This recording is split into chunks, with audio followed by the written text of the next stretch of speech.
Cette affaire très troublante prend ses racines dans les Caraïbes, sur la côte sud de l'île de la Barbade, là où se trouve le cimetière Christchurch.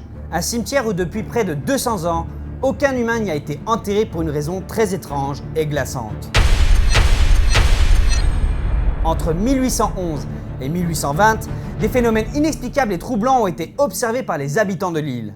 Cette affaire est celle d'un mystérieux caveau familial qui m'a laissé sans voix durant la préparation de cet épisode. Bonjour à tous, vous êtes bien sur la chaîne Exploria et c'est parti pour un tout nouvel épisode d'Enigma.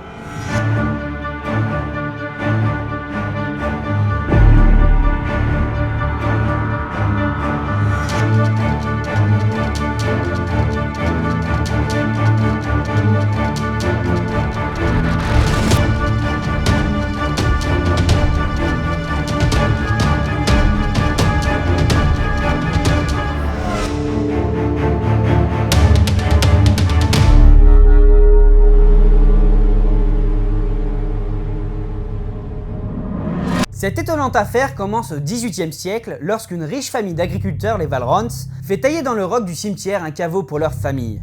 Thomasina Goddard, décédé en 1807, y est enterré, mais l'année suivante, il cède le tombeau à une autre famille d'agriculteurs, la famille Chase.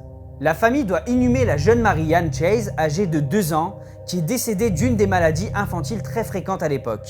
Pendant les 4 années qui suivent la cérémonie funéraire, la tombe reste scellée, mais le 6 juillet 1812, le caveau est à nouveau ouvert afin d'y placer le cercueil de la petite Dorcas Chase, la sœur aînée de Mary-Ann. Les habitants de la région font circuler une rumeur, la petite fille se serait laissée mourir de faim pour échapper à la tyrannie de son père, Thomas Chase. À peine un mois plus tard, il décède et suit ses filles dans la tombe. Le jour de son enterrement, après avoir enlevé l'énorme dalle qui protégeait l'entrée du tombeau, les esclaves qui faisaient office de fossoyeurs descendent dans le caveau pour y placer le cercueil de Thomas Chase. À peine un mois plus tard, il décède et suit ses filles dans la tombe. Le jour de son enterrement, après avoir enlevé l'énorme dalle qui protégeait l'entrée du tombeau, les esclaves qui faisaient office de fossoyeurs descendent dans le caveau pour y placer le cercueil de Thomas Chase. Mais à peine quelques secondes plus tard, ils en ressortent en panique et refusent d'y retourner, ce qui troubla la cérémonie. Ils sont tellement effrayés par ce qu'ils ont vu qu'ils préfèrent être punis que d'y retourner. Le pasteur de Christchurch, le révérend Thomas Orderson, descend dans le caveau pour comprendre ce qui a bien pu terroriser les esclaves, mais à son tour, il est pris de panique par ce qu'il y découvre. Les 2 imposants cercueils de plomb des fillettes Chase ont été déplacés, ils sont mis debout à la verticale, la tête en bas. Quant au cercueil de Thomasina Goddard, il est posé sur le côté contre une des parois.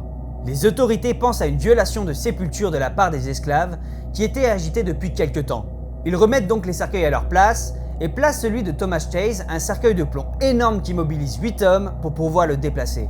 Et pour finir, il replace la dalle en marbre extrêmement lourde qui scelle le tombeau. 4 années passent avant un nouveau décès, celui du jeune Samuel Brestway Amos, qui va être inhumé dans le même caveau que les Chase. On est le 25 septembre 1816, cette fois encore il soulève l'énorme dalle de marbre pour ouvrir l'entrée, et le révérend est le premier à descendre cette fois.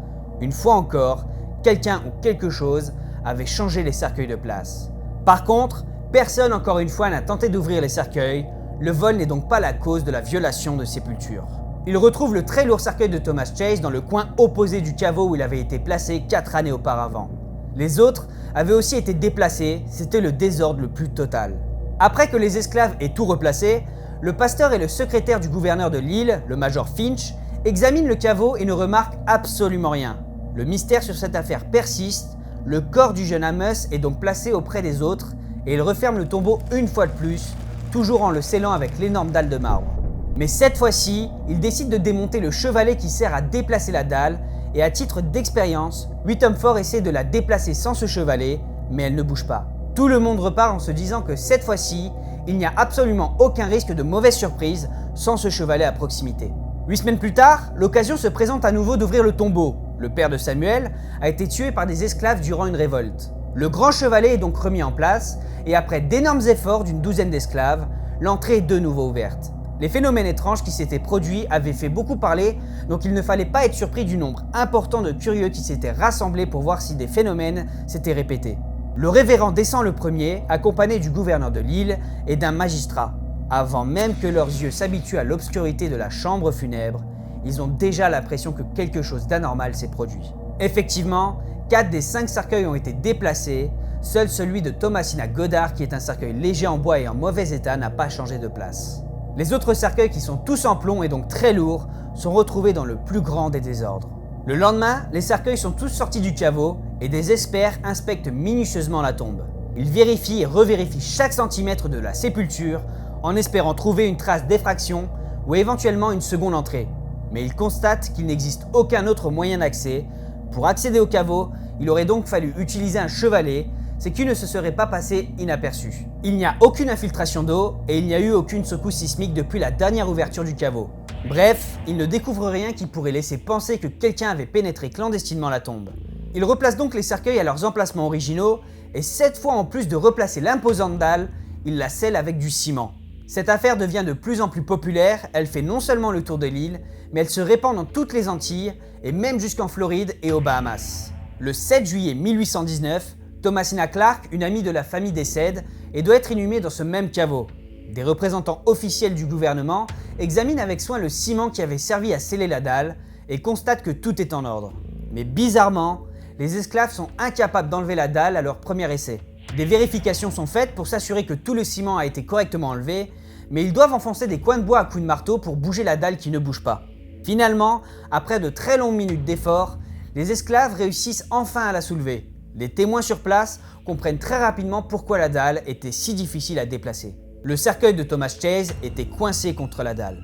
Une fois de plus, les cercueils sont sans dessus-dessous et sont donc retirés de la sépulture pour une inspection. Mais encore une fois, aucune trace d'effraction nulle part, aucun indice, absolument rien qui permet d'expliquer ces phénomènes très étranges. Tout est remis à sa place et la tombe est de nouveau scellée. Mais cette fois, les autorités scellent le tombeau avec toutes les précautions scientifiques possibles. Du sable blanc très fin est placé à l'entrée du caveau et des sceaux de certains officiels sont imprimés dans le ciment qui scelle le caveau. Il est donc alors impossible d'ouvrir le tombeau sans endommager les marques. On prend note de chaque détail, de la position exacte des cercueils jusqu'à l'épaisseur du sable. On charge même un membre de la police de venir vérifier l'état de la sépulture et de la dalle chaque jour. La popularité du caveau des Chase augmente considérablement après ces événements. De partout dans le monde, des personnes viennent pour voir le lieu où se déroulent ces événements très étranges et inexplicables. Les mois passent et finalement les autorités de la Barbade succombent à la tentation après que des témoins aient rapporté des bruits troublants provenant du caveau. 20 avril 1820, le gouverneur de la Barbade, M. Combermere, plusieurs membres de son entourage et plusieurs professionnels inspectent minutieusement la sépulture avant de l'ouvrir. Une fois le ciment enlevé et quelques efforts pour soulever la dalle, ils retrouvent des cercueils qui bloquent le passage, mais cette fois-ci ce n'est pas celui de Thomas Chase, mais celui de ses deux filles. Les officiels sont obligés de passer par-dessus pour inspecter l'intérieur du caveau. Les lourds cercueils de plomb semblent avoir été projetés dans tous les sens. Seul celui de Thomasina Goddard, encore une fois, n'avait pas bougé. Le sable blanc est parfaitement intact et le tombeau est de nouveau inspecté. Cette fois-ci, on enfonce même des barres de fer dans la couche rocheuse afin d'y déceler d'éventuels tunnels, mais absolument rien encore une fois. Fatigué de toutes ces histoires, le gouverneur fait enlever les cercueils du caveau et les fait inhumer ailleurs. Le caveau des Chase a été laissé ouvert et n'a jamais plus servi à aucune inhumation depuis.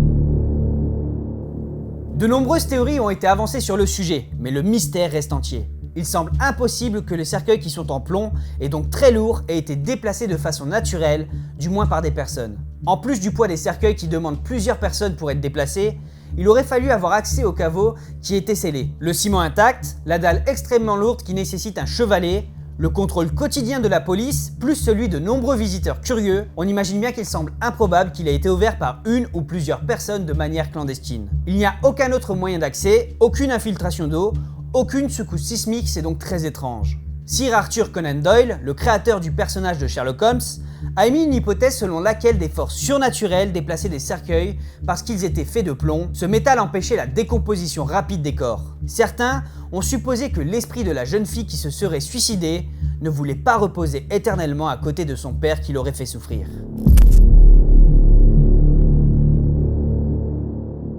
Pour ma part, j'ai fait quelques recherches pour tenter de trouver une explication rationnelle. Et j'ai essayé de trouver une explication en lien avec les cadavres, les cercueils en plomb, mais aussi celui en bois. Je vais vous demander de rester bien concentré pour bien comprendre le raisonnement. Une fois qu'un corps décède, que ce soit un humain ou un animal, il entre dans le stade initial, c'est-à-dire que le corps va se refroidir et une fois qu'il est froid, il se dégrade et voit tout son oxygène se consommer. C'est à ce moment-là qu'il entre dans le stade de la putréfaction et qu'il va commencer à dégager certains gaz. Du méthane, de l'hydrogène, du dioxyde de carbone et de soufre, de l'ammoniac, du sulfure d'hydrogène et pour finir des thiols. C'est à ce stade qu'on remarque que le corps gonfle, les tissus se liquéfient progressivement et les gaz et liquides s'écoulent par des orifices. Peut-être que la pression dans ces cercueils de plomb a augmenté jusqu'à provoquer une sorte d'impulsion au cercueil si forte qu'ils auraient pu se déplacer. Ce serait pour cette raison que le cercueil de Thomasina Goddard, qui lui est en bois et moins hermétique, n'aurait pas subi ce même phénomène. Quoi qu'il en soit, il est difficile de croire que la famille Chase ait reposé en paix dans son caveau. C'est désormais à vous de mener votre propre enquête et de partager vos avis dans les commentaires, on pourra en débattre tous ensemble. Soyez attentifs, la semaine prochaine je fais gagner des cadeaux dans la prochaine vidéo pour tous les abonnés de la chaîne et aussi ceux qui me suivent sur Instagram, donc il est grand temps pour ceux qui ne l'ont pas encore fait de s'abonner à la chaîne en activant la cloche et surtout si cette affaire vous a plu, n'hésitez pas à laisser un pouce bleu. Moi en attendant je vous laisse avec 2 vidéos bien effrayantes et je vous donne rendez-vous la semaine prochaine.